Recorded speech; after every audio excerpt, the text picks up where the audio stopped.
자, 지난 1990년에 발생한 사건입니다. 부산 낙동강변 살인 사건. 많은 분들이 기억하실 텐데요. 진범으로 몰려서 21년간 억울한 옥살이를 한 피해 당사자 2명이 31년 만에 재심에서 무죄를 선고받았습니다. 이 사건은요. 문재인 대통령이 과거 변호사 시절에 변호인을 맡아서 주목을 받기도 했는데요. 이번 재심의 판단 배경 살펴보도록 하겠습니다. 오늘 사건 큐브는요, 두 분과 함께합니다. 김성수 변호사, 이수정 경기대 범죄심리학과 교수와 함께하겠습니다. 어서 오십시오. 안녕하세요. 네, 31년 전에 벌어진 낙동강변 2인조 살인 사건 개요부터 만나보겠습니다. 김성수 변호사께서 좀 설명해 주시겠어요?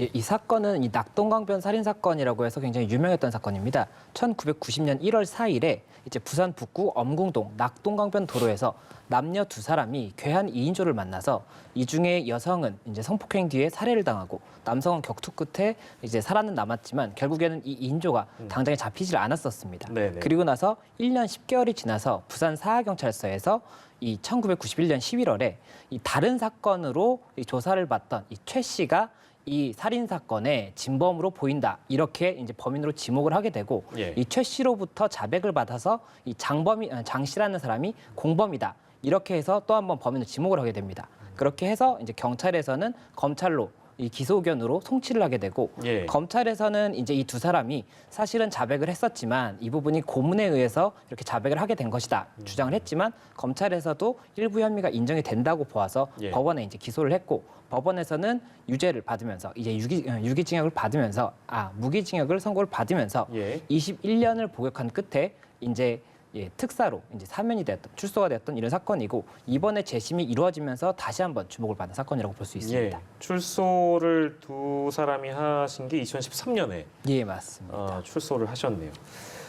이제 그 결론을 31년 만에 재심이 열렸고 무죄 판결을 받게 됐는데요. 이수정 교수께서는 오늘 이 재판부의 판단을 어떻게 좀 평가를 하십니까? 네, 뭐 뒤늦은 정의이지만 정의는 일단은 실현이 됐다, 이렇게 이제 봐야 되고요. 사실 네. 굉장히 억울한 사람들입니다. 이 사람이 그 애당초에 2인조였는지조차 알 수 없는 사건이에요. 이 사건은 지금 남녀가 결국은 낙동강변에 갈대 숲에 갔다가, 문제는 그 여성은 강간 살해를 당하고 같이 갔던 남자가 결국은 자기네들이 뭐 강도 2명에 의해서 공격을 받아서 도주를 하던 와중에 결국은 내 여자친구를 강간 살해한 것 같다, 이런 초기 진술이 있었는데요. 예. 문제는 그 부분에 대해서 운전을 했던 자의 진술만을 믿고 지금 그 키 큰 사람 하나, 키 작은 사람 하나를 찾기 위해서 경찰이 수배를 한 중에 결국은 지금 최 씨를 일단 먼저 검거했는데요. 네. 문제는 최 씨한테 2인조라고 애당초에 얘기를 했으니까 공범을 풀어라 해가지고 불게 된 장 씨라는 자는 밤에, 아주 야간에 일어난 사건이었는데, 이 사람이 1급 시력장애인이에요. 밤에 잘 안 보입니다.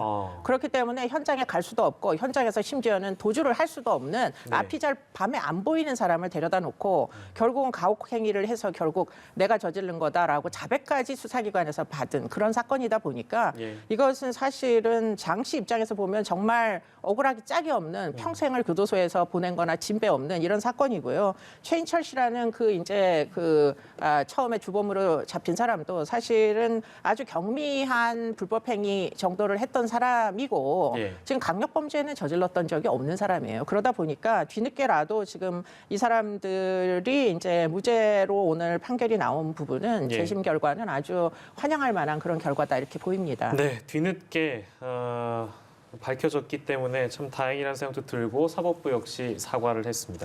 자, 이번 사건으로 이 억울한 옥살이를 한 당사자들의 목소리도 중요할 텐데요. 오늘 어떤 마음이었는지 직접 좀 들어보겠습니다. 집을 나설 때가 33살, 딸은 2살이었습니다. 아내는 29살이었고, 나오니까 딸은 24살이 됐고 저는 55세 나왔습니다. 아내는 51가 됐죠. 오늘날까지 올 때면 제가 진짜 마음속에 수 없는 사람을 죽인 것 같습니다. 재판에서까지 나와가지고 부인을 하고, 다른 사건들은 다 기억을 하면서 왜 우리 사건들은 기억이 안 난다, 모른다, 이런 식으로 부인을 했는데, 그런 사람들을 어떻게 용서를 하겠습니까? 그 사람들은 저에게는 악마일 뿐입니다. 예, 당사자, 그러니까 피해자들의 목소리를 저희가 준비해서 들려드렸는데 그 억울함은 어떻게 이런 표현을 또 말로 다 하겠습니까? 아무튼 그 굉장한 분한 마음을 인터뷰를 통해 두 분의 목소리를 좀 들어봤는데요. 이번 재심의 핵심 쟁점들이 무엇인지 저희가 좀 짚어보도록 하겠습니다. 김성수 변호사께서 핵심 쟁점은 뭐라고 좀 짚어주시겠습니까? 이 재심이라는 것은 신청을 한다고 해서 바로 받아들여지는 것이 아니라 재심 개시 자체가 이제 쟁점이 되고 네. 이 부분에 대해서 먼저 법원에서 판단을 하게 됩니다. 그래서 원래는 이 두 분이 2017년 5월에 재심을 신청을 했었는데 그때 당시에는 받아들여지지 않았다가 이제 2019년 4월에 이제 이 과거사위원회에서 이 부분 재심, 그러니까 결국에는 조금 문제가 있었던 것으로 보인다라고 발표를 하게 되고 예. 그 이후에 다시 한번 재심을 신청하게 되는데 그때도 재심 개시 결정에 대해서 꽤 많은 이제 기일이 이제 열리고 나서 판단이 됐었는데 이 기일에서도 계속 쟁점이 됐던 부분이 예. 결국에는 경찰에서의 진술이 고문에 의했던 것이냐. 결국 이 자백이 굉장히 중요한 증거였기 때문에 네네. 이 자백 자체가 이 증거 능력이 있느냐 이 부분을 좀 쟁점으로 봤던 것으로 보이고 이제 본소로 들어갔지 않습니까? 개시 결정이 나서 재심 결정에 이제 소송이 들어갔는데 예. 결국 여기에서도 고문이 있었느냐 여부가 아무래도 핵심 쟁점이 됐었고 그로 인해서 이 자백을 믿을 수 있는지 그리고 검찰에서의 진술이나 이런 부분에서도 신빙을 할 수가 있는지 이게 쟁점이 됐었기 때문에 예. 계속해서 고문에 대해서 뭐 증인 신문이라든지 여러 가지가 이루어졌을 수밖에 없는 상황이었습니다. 예, 근데 그 최인철 씨의 경우에는 일부 유죄 취지로 6개월 선고유예 판결을 했다. 이건 왜 그런 거라고 봐야 될까요? 예, 이게 지금 장 씨와 최 씨 두 분이지 않습니까? 예, 예. 이 장 씨의 경우에는 전부 무죄가 나왔고 이 최 씨의 경우에는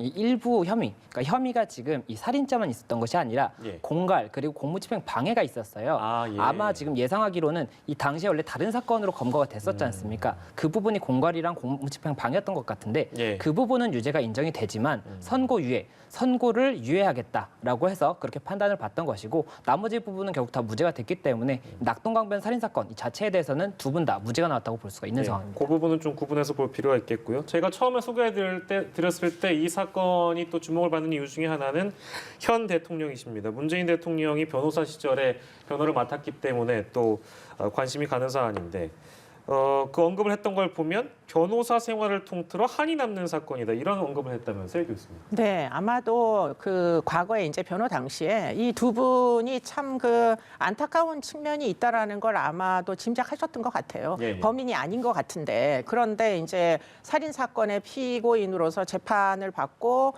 그런 와중에 이제 변론을 해야 되니까 이게 예. 뭔가 석연치 않은 부분들이 틀림없이 있었던 것 같은데. 문제는 그래서 지금 이제 다행히도 재심이 받아들여져서 이제 무죄가 나왔고요. 근데 문제는 뭐냐면 그래도 피해자는 강간 살해됐다는 겁니다. 그럼 예. 이 이제 여성은 대체 누가 죽였을까요? 그 부분이 제대로 수사가 지금도 범인은 잡히지 않았다. 그때 이제 그 당시에 차량을 같이 탑승한 자가 있었습니다. 그런데 그자에 대해서는 지금 어떠한 조사도 할 수 없는 지경이다 보니까 이게 예. 이제 어떻게 보면 반쪽정이다. 여성은 죽었는데 누가 죽였는지 여전히 알지 못하는 의문점은 남아있다. 이렇게밖에는 얘기할 수가 없는 거죠. 참 예. 안타까운 일입니다. 예. 네. 너무 당연한 말씀이시고 이렇게 진실은 밝혀졌습니다만 피해를 입으신 분께 또 어떤 이제 그 유가족들 내지는 피해를 입으신 분에 대한 정의를 어떻게 실현할 것인가 그런 숙제가 남아 있다고 많은 분들이 동의를 하실 겁니다. 자, 근데 이렇게 진실이 밝혀지고 나서 이 두 분의 억울함을 아까 저희가 소개를 해드렸습니다만 어떻게 보상을 받을 것인가? 이 재심 사건 이후에 이제 그런 숙제가 또한 남게 됩니다. 어떻게 보상을 받게 될까요?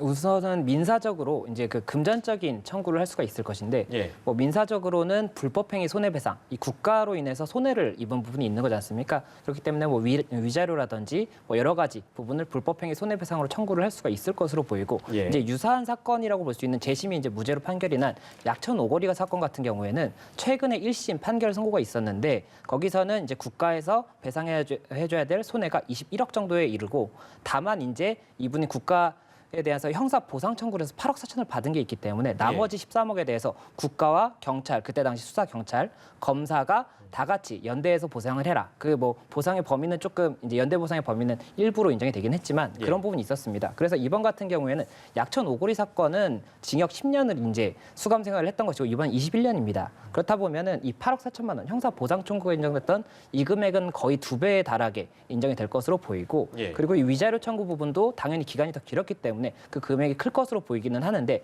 다만 이 부분에 대해서는 뭐 여러 가지 변수가 있기 때문에 조금 지켜봐야 되는 상황이 아닌가 생각이 됩니다. 예, 다른 억울한 사건들과 마찬가지로 이 사건에 뭐 일종의 가해자로 등장하는 것이 가혹 행위를 했던 사람들, 고문을 했던 사람들 이런 사람들입니다. 근데 역시 이 사건은 공소시효가 만료됐기 때문에 그런 고문을 했던 수사관들이나 이런 경찰들에 대해서 어떤 처벌을 할 것인가 가능한 일입니까? 어떻습니까? 그러니까 이 부분이 굉장히 아직까지 법적으로 조금 정리가 다시 돼야 되는 부분이라고 보이는 부분인데 결국에는 이런 가혹행위가 있었고 뭐 폭행이라든지 뭐 직권남용 업무 방해라든지 뭐 여러 가지 부분들이 있을 수가 있습니다. 그런데 공소시효가 만료가 됐거든요. 그리고 이 재심이라는 것은 굉장히 많은 기간이 지난 다음에야 결국 밝혀지기 때문에 이런 경우까지도 공소시효가 적용이 돼서 결국 처벌이 안 된다고 한다면 이 수사관이라든지 이런 부분들이 그렇다면 계속해서 문제가 될 수밖에 없기 때문에 현재로서의 법으로는 처벌하기가 어렵다. 다만 이 부분 법이 결국엔 정비가 돼야 되는 것이 아닌가 이런 이야기가 좀 나오고 있는 상황입니다. 예,